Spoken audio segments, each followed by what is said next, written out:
कंसचाणूरमर्दनं देवकी परमानन्दं श्रीकृष्णं वन्दे जगद्गुरुं। સ્વજનો, હવે કન્યાનો મંડપમાં પ્રવેશ થશે. હું મહારાજને વિનંતી કરું છું કે અંતરપટ ધરી અનન્યાને વિવાહ મંડપમાં લઈ આવવાનો લાવો મામા મામી અને તેની બહેનો. આ અંતરપટ દ્વારા એવું સૂચવાય છે કે હમણાં 5-10 મિનિટ પહેલા તો અનન્યા અને પ્રતિક એકબીજાને મળી ચૂક્યા છે, પણ વિવાહ મંડપમાં જ્યારે અનન્યા આવશે ત્યારે અંતરપટ જ્યારે દૂર થશે ત્યારે મૌલિકભાઈ ગોદાવરી નર્મદા કાવેરી સરયુ મહેન્દ્ર તનયા ચર્મણવતી વેદિકા क्षिप्रावेत्रवती महासुरनदी ख्याता गया गंडकी पूर्ण जलै समुद्र सहिता कुर्यात् सदा मंगल.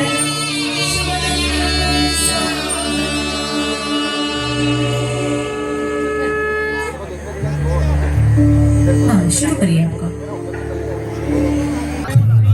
Smile, everyone, smile. Ahan.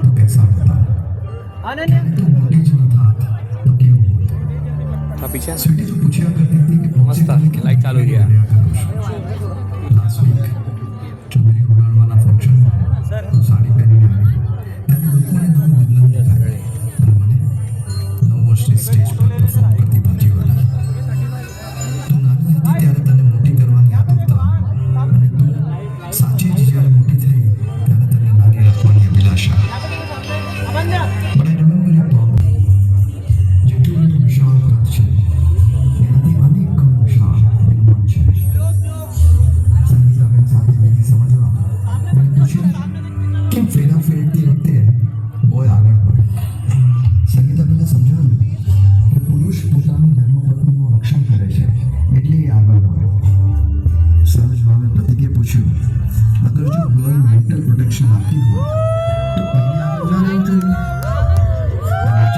You have a double engine की car to lean on. Two moms. Prafulbhai અને હિનાબેન માટે તમારી ખુશી હંમેશા એમના સેન્ટરમાં રહી છે. સારી દુનિયા એક તરફ અને તમારી ખુશી એક તરફ. And finally, sweetie, you have the most important person to lean on. That is you. Unique expression of love and care. So, sweetheart, my global citizen, get ready to perform now on bigger stage with love from Ma Pa.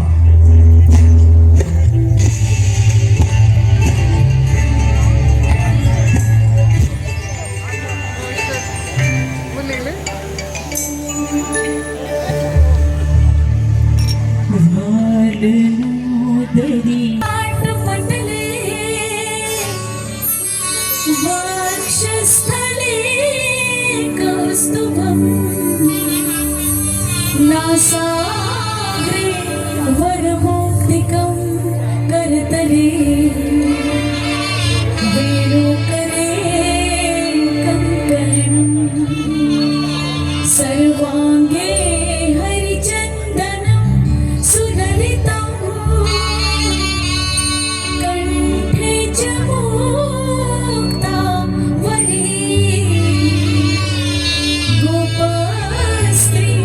परिवेष्टितो विजय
તેવી લક્ષ્મી સ્વરૂપ દીકરીનું વરના માતા પિતા દ્વારા સ્વાગત થશે. તો આ સહદાન છે. શાહ પરિવારને દીકરો મળી રહ્યો છે અને ધોરડા પરિવારને એક દીકરી મળી રહી છે. તો સૌથી પહેલા તો કન્યાના માતા પિતા વરરાજાનું પૂજન કરશે. ભવંતમ પ્રતિકભાઈએ તો પહેલેથી જ કહી દીધું છે કે હું હંમેશા જેન્ટલ પર્સન બનેલો રહીશ. અહમ સાધુ ભવામિ માહુ અર્ચય. આપ મારું પૂજન કરી શકો છો. અને હવે કન્યાના માતા પિતા વરરાજાને વિષ્ટર એટલે કે આસન આપતા કહે છે. વિષ્ટરો વિષ્ટરો વિષ્ટર પ્રતિગૃહ્યતા. આ આસનનો સ્વીકાર કરો. આ આસનનો સ્વીકાર કરતા વરરાજા પ્રતિગૃહનામે કહેશે.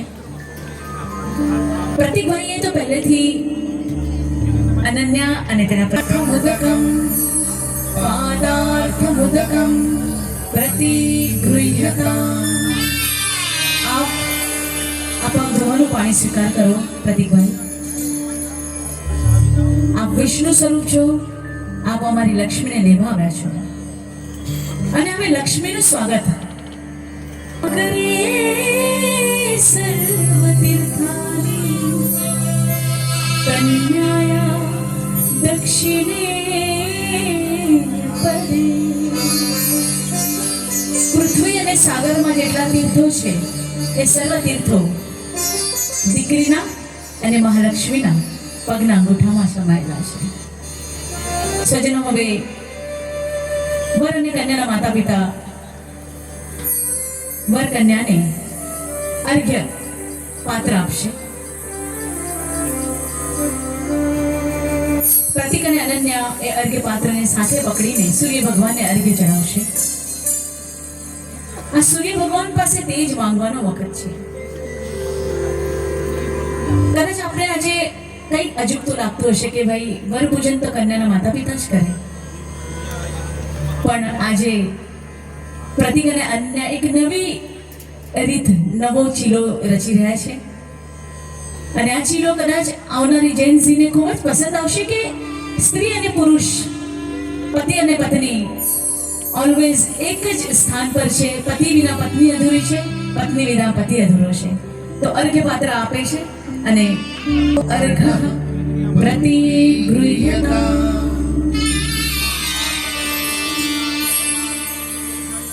અનન્યાએ પણ હાથ લગાડવાનો છે. આ અર્ઘ્ય બંને તરફથી સૂર્ય ભગવાનને અપાઈ રહ્યું છે. ઓમ સૂર્યાય નમઃ, ઓમ આદિત્યાય નમઃ, ઓમ ભાસ્કરાય નમઃ, ઓમ ખગાય નમઃ, ઓમ ભાનવે નમઃ. અને સ્વજનો, હવે વરકન્યાને મધુપર્ક આપવામાં આવશે. વરકન્યાના માતા પિતા દ્વારા. મધુપર્ક એ પૃથ્વી પરનું અમૃત છે. એનું કારણ છે મધુપર્કનો અર્થ છે મધ, ઘી અને દહીં. આ ત્રણ વસ્તુનું મિશ્રણ. હવે મધ એટલે શેના માટે હોય? મધ ઇઝ ફોર સ્વીટનેસ. અનન્યા અને પ્રતિકના જીવનમાં અને બંને પરિવારો પ્રતિગૃહ્યતા. આપ આ મધુપર્કનો સ્વીકાર કરો અને મધુપર્કમાં જોઈને પ્રતિકભાઈ અને અનન્યા પણ મનોમન કહેશે કે હું આ મધુપર્કને જે રીતે જોઈ રહ્યો છું એવી રીતે હું સૌ જીવોનું દર્શન કરીશ અને મારા દ્વેષીઓનો પરાભવ કરીશ. જીવનમાં દ્વેષીઓ આવે છે પણ એમનો પરાભવ પ્રેમથી કરવાનો છે. પ્રેમથી એમને જીતી લેવાના છે. તો બંને જણાએ આજે આ મધુપર્ક લીધું છે. સ્વજનો, હવે ન્યાસની વિધિ થશે. ન્યાસની વિધિ દૈવી શક્તિઓની પ્રાપ્તિ માટે હોય છે. દૈવી શક્તિઓ એટલે કે